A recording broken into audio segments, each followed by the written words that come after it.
J'ai vu sa main sur son épaule, un geste trop long, trop intime, et ce n'était que le début.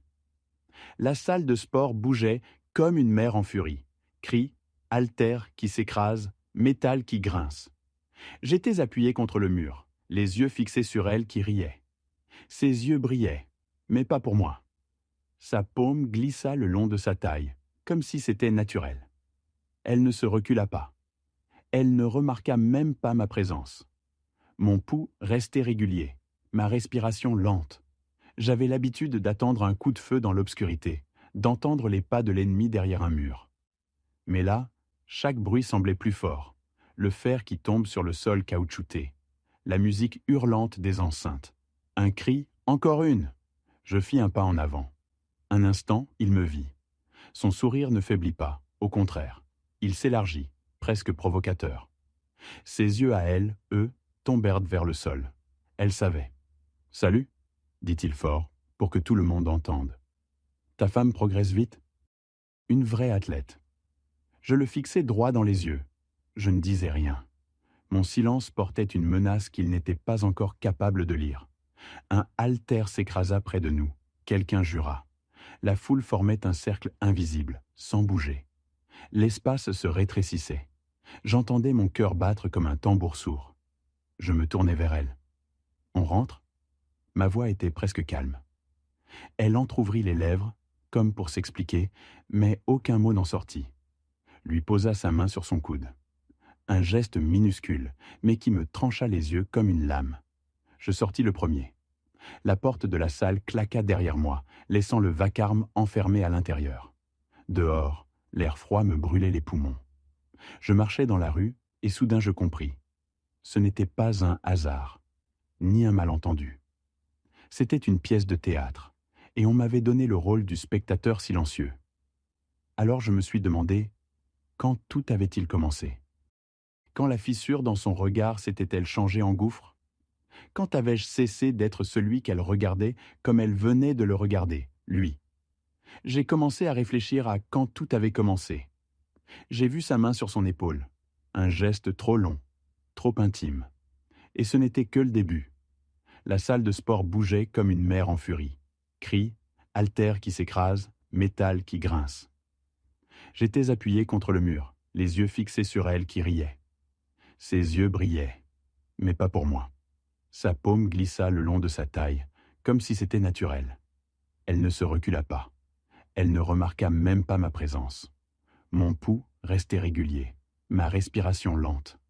J'avais l'habitude d'attendre un coup de feu dans l'obscurité, d'entendre les pas de l'ennemi derrière un mur. Mais là, chaque bruit semblait plus fort. Le fer qui tombe sur le sol caoutchouté, la musique hurlante des enceintes. Un cri, encore une. Je fis un pas en avant. Un instant, il me vit. Son sourire ne faiblit pas. Au contraire, il s'élargit, presque provocateur. Ses yeux à elle, eux, tombèrent vers le sol. Elle savait. « Salut » dit-il fort, pour que tout le monde entende. « Ta femme progresse vite, une vraie athlète. » Je le fixais droit dans les yeux. Je ne disais rien. Mon silence portait une menace qu'il n'était pas encore capable de lire. Un haltère s'écrasa près de nous. Quelqu'un jura. La foule formait un cercle invisible, sans bouger. L'espace se rétrécissait. J'entendais mon cœur battre comme un tambour sourd. Je me tournai vers elle. « On rentre ?» Ma voix était presque calme. Elle entr'ouvrit les lèvres, comme pour s'expliquer, mais aucun mot n'en sortit. Lui posa sa main sur son coude. Un geste minuscule, mais qui me trancha les yeux comme une lame. Je sortis le premier. La porte de la salle claqua derrière moi, laissant le vacarme enfermé à l'intérieur. Dehors, l'air froid me brûlait les poumons. Je marchais dans la rue et soudain je compris, ce n'était pas un hasard ni un malentendu. C'était une pièce de théâtre, et on m'avait donné le rôle du spectateur silencieux. Alors je me suis demandé, quand tout avait-il commencé ? Quand la fissure dans son regard s'était-elle changée en gouffre ? Quand avais-je cessé d'être celui qu'elle regardait comme elle venait de le regarder, lui ? J'ai commencé à réfléchir à quand tout avait commencé. Je restai longtemps dehors ce soir-là, incapable de rentrer. Le froid s'infiltrait sous ma veste, mordait ma peau. Mais j'avançais sans but précis. comme si mes jambes savaient mieux que ma tête où aller.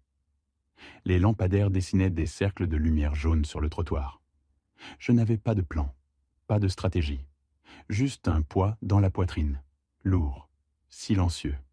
Je l'imaginais encore, son rire, ce regard qu'elle lui avait donné. Et lui, sa main trop sûre, sa voix trop forte. Tout sonnait faux et pourtant, c'était bien réel. J'avais connu le mensonge en mission, les pièges, les sourires avant la trahison. Mais jamais je n'avais pensé le trouver là, dans ma propre maison, dans son regard à elle. Je traversais un café. Derrière la vitre, des couples parlaient, riaient, leurs gestes complices. Je m'arrêtais une seconde, incapable de détourner les yeux. Je me demandais si nous avions déjà eu ça, ou si j'avais seulement imaginé. Peut-être que tout était déjà fini depuis longtemps et que je n'avais pas voulu voir. Je sortis mon téléphone. Mes doigts tremblaient à peine, mais assez pour que je m'en rende compte. J'ouvris nos messages. Des banalités, des « tu rentres tard ?» N'oublie pas le pain. Rien de vrai. Rien qui respirait la passion. Une intimité réduite à une logistique. Je rangeais le téléphone. Pas de colère encore. Juste un vide qui grandissait. Le lendemain, j'allais au même club, comme si de rien n'était. La salle résonnait des mêmes bruits. Fer, sueur, voix. Je les vis. Ensemble, dans un coin, il ajustait sa position, ses mains sur ses hanches. Elle riait encore. Je restais en retrait, observant. C'était une habitude vieille de plusieurs vies, analysée sans être vue. Ses yeux à lui brillaient trop, ses gestes trop appuyés. Elle, au contraire, avait un rire plus aigu, presque nerveux. Pas celui que je connaissais, pas celui qu'elle m'offrait autrefois dans la cuisine, quand elle renversait du vin exprès sur la table. Je notais chaque détail. Un souffle trop long, une main qui reste, un regard qui fuit. Mes compétences ne servaient plus contre des ennemis armés, mais face à cette vérité minuscule, domestique. Et pourtant, c'était plus douloureux que n'importe quel champ de bataille. « Tu ne fais pas ton programme aujourd'hui ?» demanda un des coachs, un autre, un simple collègue du gamin. Pas envie. J'avais dit ça d'une voix neutre, mais mes yeux ne le quittèrent pas. Lui. Le coach haussa les épaules. Je me remis à courir doucement sur le tapis, juste assez pour rester. Juste assez pour voir. Le soir, à table, elle me parla de sa journée. Sa voix coulait, tranquille. Elle évitait mon regard. « Tu avais l'air occupé au club, » dis-je. Un silence. Puis un sourire, rapide, forcé. « Oui, il m'aide à progresser. Tu sais, je veux vraiment retrouver la forme. » Je hochai la tête. Rien d'autre. Elle reprit son assiette, comme si ma question n'avait jamais existé. À ce moment-là, un souvenir m'écrasa. Kaboul, une nuit étouffante. Un de mes camarades qui jurait que tout allait bien, que la mission était claire. Mais ses yeux avaient glissé. 2 jours après, on tombait dans une embuscade. J'avais survécu. Lui, non. Le même décalage. Les mêmes signes minuscules. Et moi, encore une fois, je refusais de voir jusqu'à ce qu'il soit trop tard. Dans la chambre, elle s'endormit vite, dos tourné. Sa respiration régulière emplissait le silence. J'étais allongé, les yeux ouverts. La lune dessinait une ligne pâle sur le sol. Je me demandais, est-ce que je voulais vraiment savoir ? Est-ce que je préférais ce doute, cette fissure, plutôt que la certitude de l'effondrement ? Je me levai sans bruit, pris son téléphone posé sur la table. Mon doigt resta suspendu au-dessus de l'écran. Je pouvais. J'avais toutes les raisons. Mais je le reposai doucement. Non, pas encore. Je devais comprendre autrement. Pas comme un mari jaloux, comme un soldat qui sait attendre le bon moment. Et pour la première fois depuis longtemps, je sentis quelque chose bouger en moi. Pas de rage, pas de désespoir. Une résolution froide. Je n'allais pas me précipiter. Pas cette fois. Je me réveillais avant l'aube. L'habitude ne m'avait jamais quitté.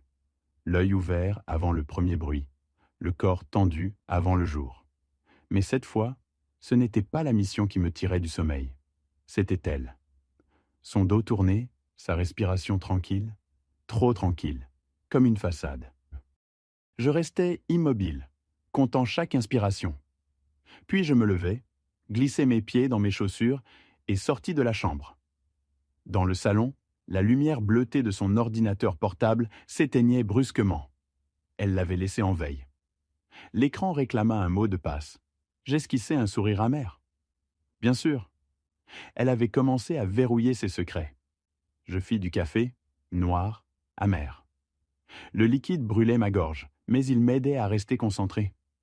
La veille, j'avais décidé de ne pas toucher à son téléphone. Mais aujourd'hui, j'allais commencer autrement. Je n'étais pas jaloux. Je n'étais pas blessé.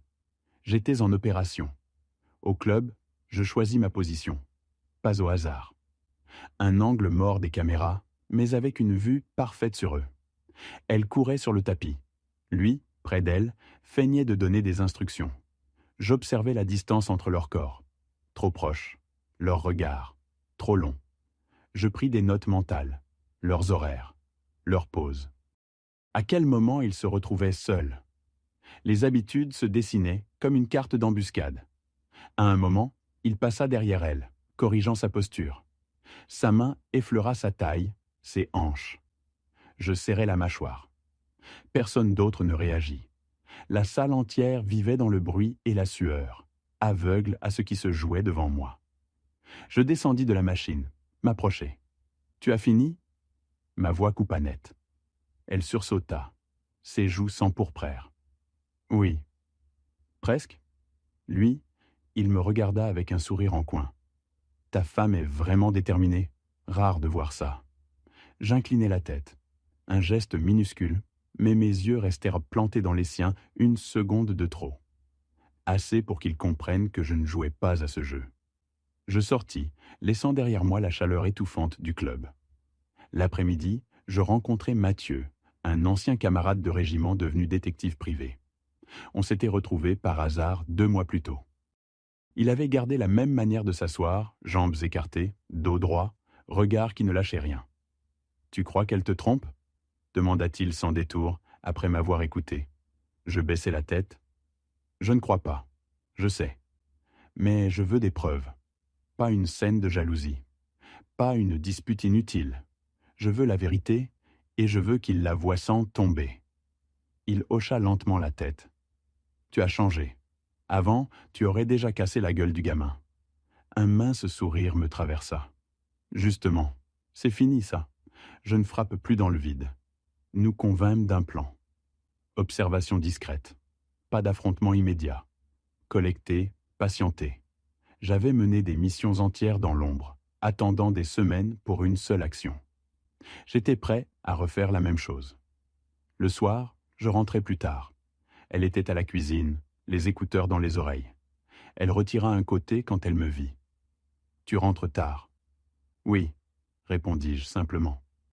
Elle me détailla une seconde, puis détourna les yeux vers la casserole. Pas une question, pas une inquiétude. Comme si mon absence ne signifiait plus rien. Je restais dans l'encadrement, l'observant. Ses épaules, ses gestes précis, ses cheveux relevés, tout ce que j'avais aimé chez elle.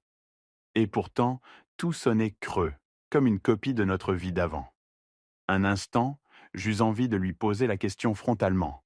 C'est lui ? Mais je ravalerai les mots. Pas encore. Pas sans la lame froide des preuves.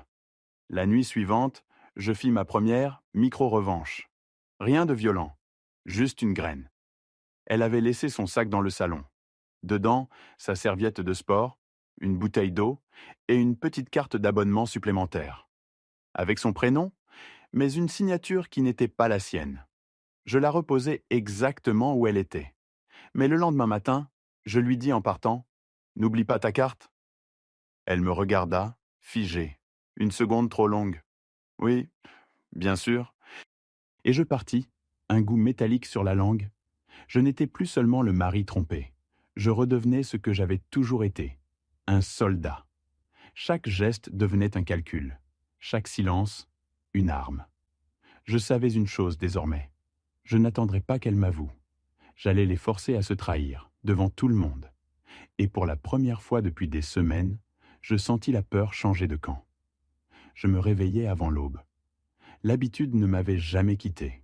L'œil ouvert avant le premier bruit, le corps tendu avant le jour. Mais cette fois, ce n'était pas la mission qui me tirait du sommeil. C'était elle, son dos tourné, sa respiration tranquille, trop tranquille, comme une façade. Je restais immobile, comptant chaque inspiration. Puis je me levai, glissai mes pieds dans mes chaussures et sortis de la chambre. Dans le salon, la lumière bleutée de son ordinateur portable s'éteignait brusquement. Elle l'avait laissé en veille. L'écran réclama un mot de passe. J'esquissai un sourire amer. Bien sûr, elle avait commencé à verrouiller ses secrets. Je fis du café, noir, amer. Le liquide brûlait ma gorge, mais il m'aidait à rester concentré. La veille, j'avais décidé de ne pas toucher à son téléphone. Mais aujourd'hui, j'allais commencer autrement. Je n'étais pas jaloux. Je n'étais pas blessé. J'étais en opération. Au club, je choisis ma position.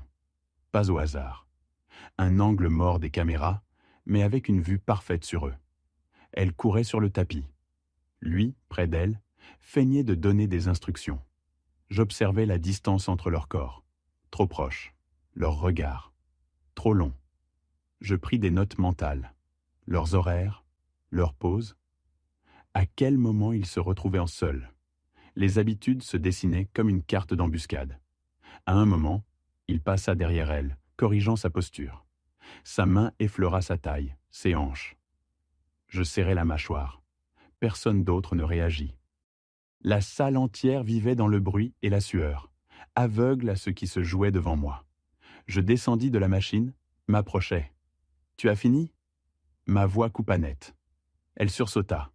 Ses joues s'empourprèrent. « Oui, presque. » Lui, il me regarda avec un sourire en coin. « Ta femme est vraiment déterminée. Rare de voir ça. » J'inclinai la tête. Un geste minuscule, mais mes yeux restèrent plantés dans les siens une seconde de trop. Assez pour qu'il comprenne que je ne jouais pas à ce jeu. Je sortis, laissant derrière moi la chaleur étouffante du club. L'après-midi, je rencontrai Mathieu, un ancien camarade de régiment devenu détective privé. On s'était retrouvés par hasard 2 mois plus tôt. Il avait gardé la même manière de s'asseoir, jambes écartées, dos droit, regard qui ne lâchait rien. « Tu crois qu'elle te trompe ?» demanda-t-il sans détour, après m'avoir écouté. Je baissai la tête.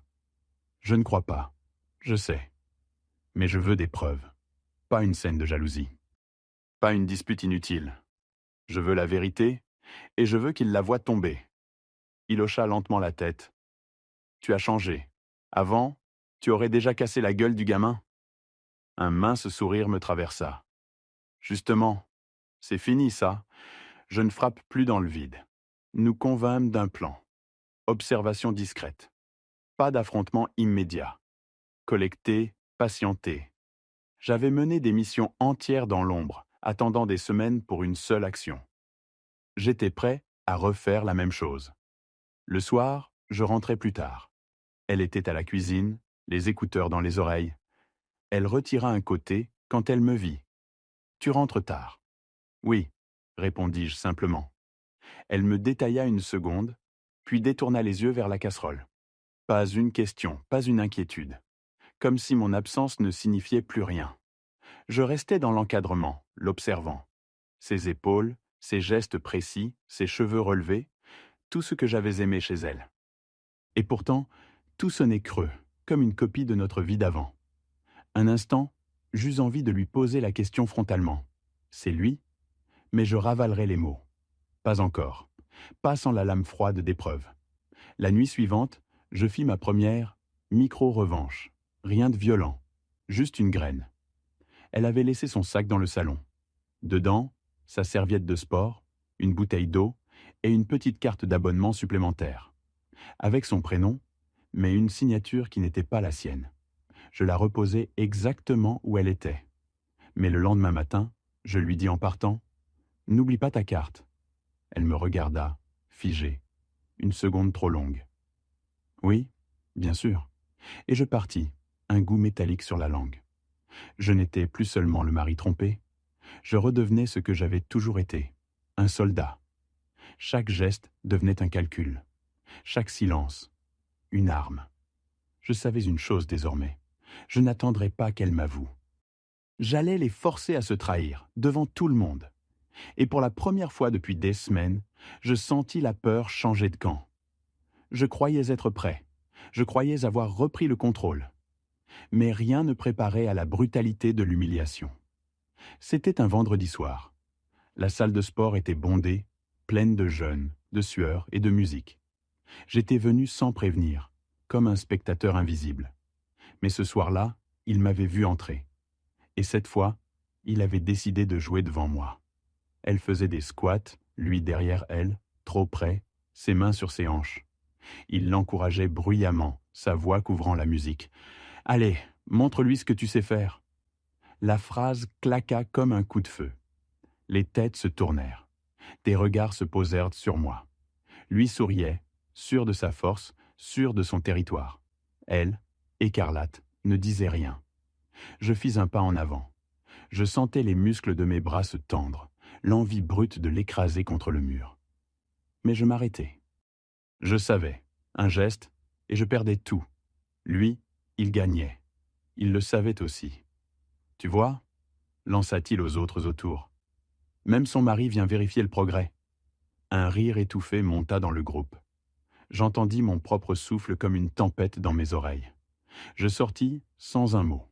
Mais la brûlure restait, plus violente que n'importe quelle blessure de combat. Chez moi, je ne trouvais pas le sommeil. Elle s'était couchée, dos tourné encore, comme si rien n'était arrivé. Je me levai, allai dans la salle de bain. Dans le miroir, mon reflet me fixa. Les rides au coin des yeux, la cicatrice au-dessus de la tempe, les ombres sous les paupières. Je levai le poing, puis le rabaissai. Le miroir resta intact. Mais à l'intérieur, je me sentais déjà fissuré. Une phrase tourna dans ma tête, obsédante. « Tu n'es plus rien ». C'était ce qu'il avait voulu me dire, et peut-être ce qu'elle pensait aussi. Je serrai le lavabo jusqu'à blanchir les jointures. Le soldat en moi savait encaisser. Mais l'homme se noyait. 2 jours plus tard, l'humiliation se répéta, plus vicieuse. J'entrai dans le club plus tôt. Elle était là, sur un vélo, et lui, accoudé au guidon, parlait trop près, chuchotant presque. Quand elle me vit, elle détourna la tête. Mais lui, il leva la voix exprès. « Tu devrais venir plus souvent, ça te ferait du bien. » Un éclat de rire éclata dans le coin. Pas d'elle, mais d'un autre client. Ça suffit pour que mes muscles se contractent. J'avançais, chaque pas lourd, mes bottes résonnant sur le sol. « Répète. » Ma voix était basse mais glacée. Il me toisa, son sourire insolent figé aux lèvres. J'ai dit « Que ça te ferait du bien ». Ces mots étaient simples. Mais tout son corps criait défi. Je le regardais 1 seconde de trop. Puis je me tournai et partis. Cette fois, je n'avais pas retenu mon point pour lui. Je m'étais retenu. De m'écraser moi-même. Parce que si je cédais, je devenais exactement ce qu'il voulait. La nuit suivante, je sombrais. Pas dans la colère, dans le vide. Je m'assis seul dans le salon, les rideaux fermés, une bouteille de whisky ouverte. Le liquide descendait trop vite, me chauffait le ventre. Le silence autour de moi était étouffant. Je parlais à voix basse, mais je ne savais pas à qui. « Tu crois que je ne vois pas ? Tu crois que je dors ? Que je suis mort ?» Ma voix trembla, chose rare. Je posai la bouteille, me pris la tête entre les mains. Les images revenaient, ses mains sur elle, ses rires, ses regards fuyants, mon reflet brisé dans le miroir. Kaboul, les morts, l'embuscade, et moi, encore une fois, le dernier debout, mais vide. Je frappai la table d'un coup sec. Le verre se renversa, le whisky se répandit comme du sang sur le bois. Je restai figé, haletant. Dans ce chaos intérieur, une vision apparut. Une maison en flammes, les murs qui s'effondrent, et moi, piégé à l'intérieur. Ce n'était pas une métaphore. Je sentais réellement la chaleur, les crépitements, l'air qui brûlait ma gorge. Je me voyais mourir étouffé, sans tirer une seule balle. J'étais à genoux, pas sur un champ de bataille, mais au pied de mon propre lit conjugal. Je compris que j'avais atteint le point le plus bas. Je n'étais plus en contrôle, ni soldat, ni mari. Juste un homme brisé, spectateur de sa propre défaite. Et dans ce silence lourd, une seule question résonna. Est-ce que je voulais continuer à subir? Ou bien allais-je me relever? Je restais des heures assis, le front appuyé contre mes mains, à écouter le silence de la maison. Le bois de la table collait encore de whisky séché. Le matin filtrait à travers les rideaux, pâle et froid. J'avais touché le fond. Mais parfois, pour remonter, il faut accepter d'avoir coulé. Je me levai lentement. Je pris une douche glacée, laissai l'eau mordre ma peau jusqu'à ce que le tremblement cesse. Dans le miroir, je me revis. Pas le mari humilié, pas le soldat perdu. Un homme qui savait que le combat n'était pas terminé. Cette histoire n'était plus seulement entre elle, lui et moi. C'était plus grand. Ce que je voyais, c'était un système entier, une mécanique qui broyait. Le club, leurs regards complices, ces mensonges muets. Ce n'était pas une simple infidélité. C'était une mascarade construite pour me réduire au silence. Je ne pouvais pas rester une victime. Je devais retourner la situation. Non plus une vengeance personnelle, mais une mise à nu. Une vérité éclatante. Je retrouvai Mathieu dans un bar discret près de la gare. Il leva les yeux en me voyant, remarqua ma mine épuisée, mais aussi mon regard changé. « Alors, tu tiens debout ?»« Mieux que ça, répondis-je. J'ai compris. Ce n'est pas lui que je dois abattre. C'est le théâtre tout entier. Il plissa les yeux, intrigué. Tu veux dire? Je veux qu'ils tombent tous les deux. Pas seulement dans mon regard, mais devant les leurs. Ceux qu'ils veulent impressionner, séduire, tromper. Je veux que leurs masques fondent sous les projecteurs. Il resta silencieux, puis un sourire dur naquit sur son visage. D'accord. Alors, il nous faut des preuves. Nous commençâmes à suivre un nouveau rythme. Mathieu collectait des informations. Leurs rendez-vous hors du club, leurs échanges rapides à l'extérieur. De mon côté, j'observais leurs habitudes. Je notais les jours où elle rentrait plus tard, les excuses qu'elle inventait. Un soir, en fouillant dans ses affaires, je tombais sur une enveloppe pliée dans sa veste. Dedans, un reçu de restaurant, 2 couverts.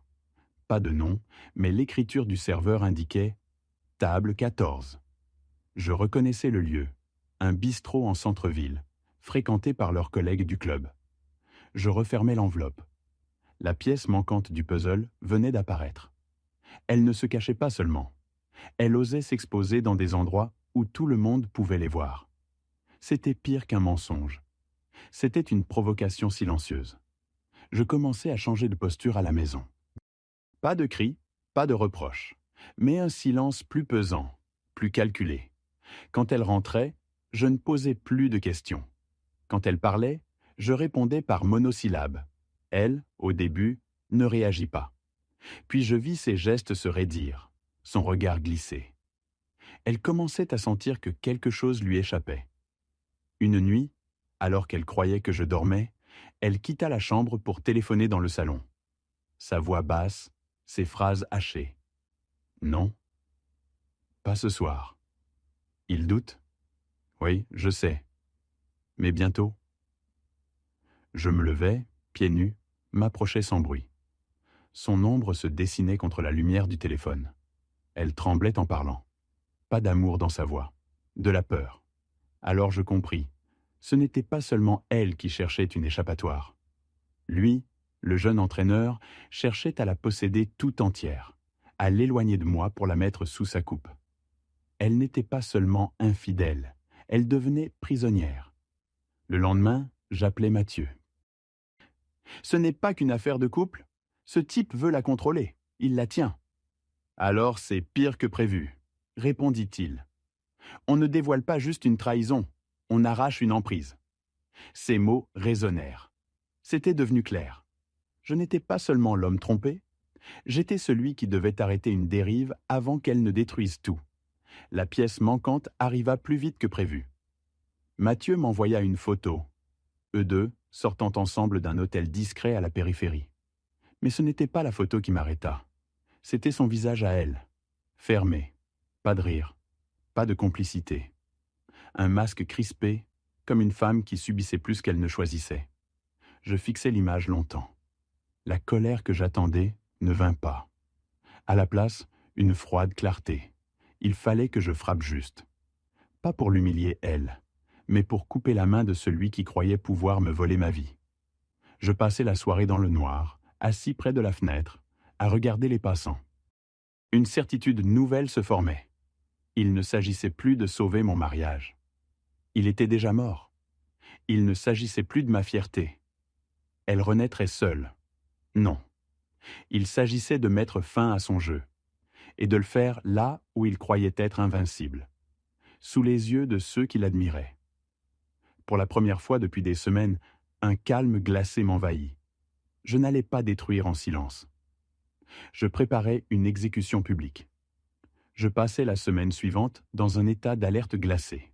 Chaque geste avait un but, chaque silence, un poids. Ce n'était plus le chaos des jours précédents. C'était une préparation méthodique, comme avant une mission. Je retournais au club, cette fois en plein après-midi, quand la salle était la plus remplie. Les miroirs reflétaient le décor, qui suivait la musique. Les haltères claquaient. Et lui, comme toujours, régnait au centre, torse bombé, sourire affiché. Je me tins à distance, le regard neutre. Pas un mari jaloux. Pas un rival. Un prédateur qui attend son heure. Il me lança un signe de tête provocateur. Je répondis d'un léger sourire, presque complice. Je vis dans ses yeux une hésitation.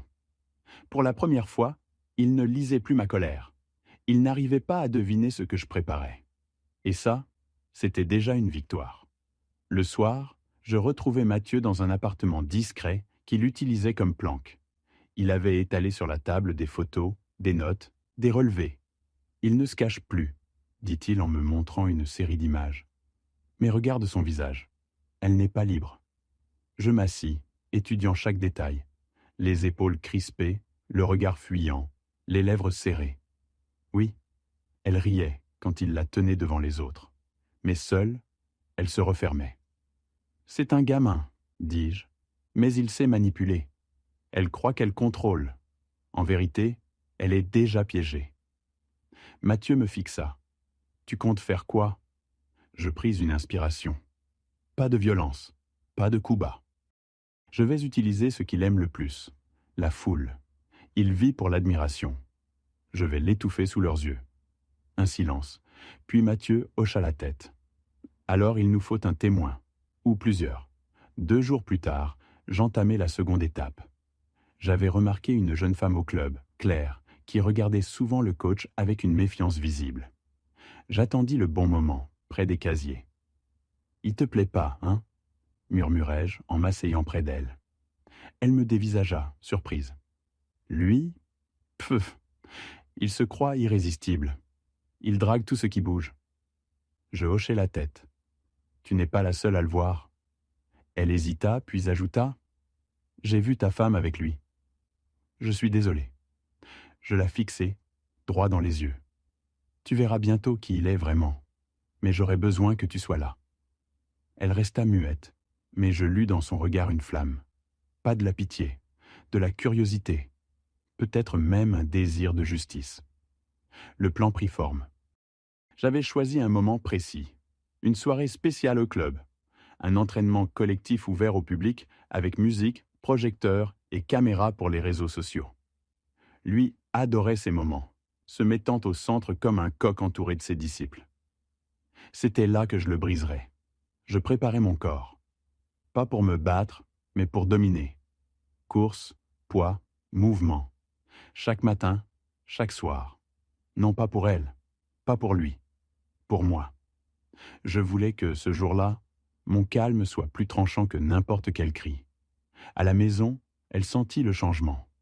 Elle me regardait différemment, méfiante. Une fois, elle tenta « Tu es distant. Tu m'en veux ?» Je répondis simplement « Je réfléchis. » Elle détourna les yeux. Elle savait. Elle ne savait pas quoi, mais elle sentait que le sol se fissurait sous ses pieds. Mathieu me donna un dernier conseil la veille de l'événement. Ne cherche pas la victoire. Cherche le silence après. S'il parle, tu as perdu. S'il fuit, tu as gagné. Ces mots restèrent dans ma tête toute la nuit. Je me couchai tard, le cœur stable. Pour la première fois depuis des mois, je dormis sans cauchemar. Le lendemain, en enfilant ma veste, je sus que l'heure était venue. Je n'allais pas frapper. J'allais exposer. Et quand les projecteurs s'allumeraient, Il n'aurait plus où se cacher. 6 mois ont passé. Le club a fermé ses portes, vitrines vides, miroirs recouverts de poussière. Les affiches de ses séances spéciales se décollent, fanées par le soleil. Lui, l'entraîneur qui se croyait intouchable, a disparu des réseaux, éclipsé, réduit au silence. Elle a quitté la maison. J'ai laissé ses affaires dans des cartons, devant la porte, un matin d'hiver. Je n'ai pas attendu qu'elle vienne. J'ai juste fermé derrière moi. Depuis, mes journées reprennent un rythme que je croyais perdu. Courir à l'aube, respirer l'air froid, sentir mes muscles redevenir miens. Pas pour impressionner, pas pour rattraper, juste pour être debout. Parfois, en passant devant le club fermé, je m'arrête. Les vitres noircies me renvoient mon reflet. Un homme seul, mais debout. Pas un survivant, pas une victime, juste un homme qui a choisi de ne plus subir. Je reste là quelques secondes, puis je repars sans me retourner.